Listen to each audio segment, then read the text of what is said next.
అంతకుముందు నలపరెడ్డిపల్లెలో వైఎస్ జగన్కు ఘన స్వాగతం పలికారు స్థానిక ప్రజలు. అక్కడ వారు ఈ సమస్యల్ని వైఎస్ జగన్ దృష్టికి తీసుకువచ్చారు, ఆయనతో మాట్లాడారు. ప్రజలకు ఓట్లు వేసే అవకాశం ఇవ్వలేదన్నారు జగన్. పోలీసులను అడ్డం పెట్టుకొని దౌర్జన్యం చేశారని ఈ సందర్భంగా ఫైర్ అయ్యారు ఆయన.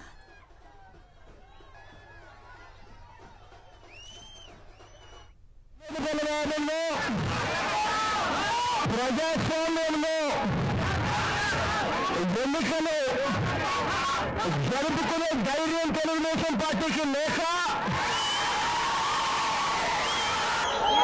ఈ గ్రామంలో ప్రజలకు ఓట్లు వేసే స్వేచ్ఛను ఇవ్వకుండా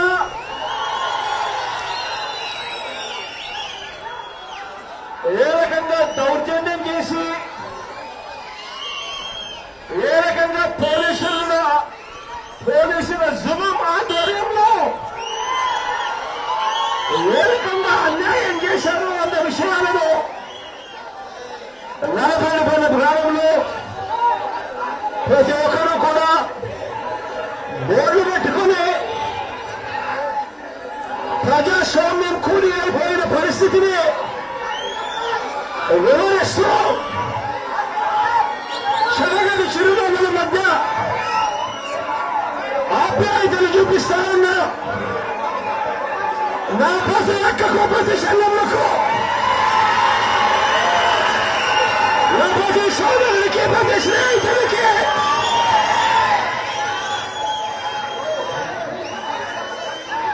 నా ప్రతి అమ్మకు ప్రతి తాతకు అందరికీ కూడా మీ జగన్ ఎల్లప్పుడూ మీకు రుణపడి ఉంటాడు మీ అప్యాయతలకు అని చెప్పి సమన్వయంగా తెలియజేస్తా ఉన్నాను. అన్యాయం చేసిన తెలుగుదేశం పార్టీకి ఖచ్చితంగా ఒక్కటి మాత్రం హెచ్చరిస్తా ఉన్నాను. ఎన్నికలకు ముందు 2019 ఎన్నికలకు ముందు నంద్యాలలో కూడా ఇదే మాదిరిగానే ఉప ఎన్నిక జరిగింది. కరెక్ట్ గా 1.5 సంవత్సరం ముందు నంద్యాలలో ఉప ఎన్నిక జరిగింది.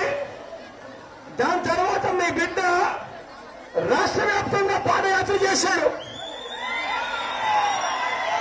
దాని తర్వాత రాష్ట్రంలో నుంచి తెలుగుదేశం పార్టీ కొట్టుకొని పోయింది.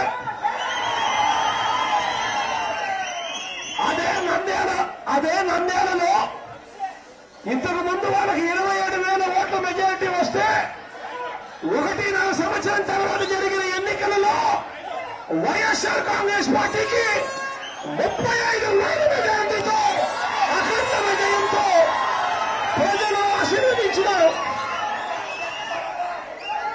ఎప్పుడైనా కూడా అన్యాయం చేసినప్పుడు దౌర్జన్యం చేసినప్పుడు పైన దేవుడున్నాడు, భూమి మీద ప్రజలున్నారు. అందరూ కూడా చంద్రబాబు నాయుడు గారికి తెలుగుదేశం పార్టీకి గట్టిగా బుద్ధి చెప్పే రోజులు కూడా త్వరలోనే ఉన్నాయి అని చెప్పి సందర్భంగా తెలుగుదేశం పార్టీకి హెచ్చరిస్తూ ఉన్నారు.